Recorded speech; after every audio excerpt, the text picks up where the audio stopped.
నమస్కారం, మీ విజయ్ కుమార్ గంట. అలా నడుస్తూ ఉంటే ఆమె ఎదురొచ్చింది. చాలా అందాల రాశి. అంతా ఇంత అందాల రాశి కాదు. ఆ అపురూప సౌందర్యవతిని చూడంగానే ప్రేమించాను. ఇలాంటి అందాల రాశి నా సొంతం అయితే బాగుందని అనుకున్నాను. అదే విషయం ఆమెకి చెప్పాను. ఆమె చిన్న చిరునవ్వు నవ్వుతూ, నువ్వు నన్ను ప్రేమిస్తున్నావా? అదే మాట ఒక్కసారి నీ అంతరంగాన్ని అడుగు అంది.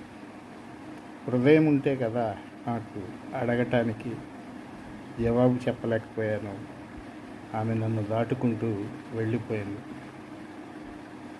అందం ఆకర్షణలో ఉండదు, ప్రేమ అందాన్ని చూసి కలగదు.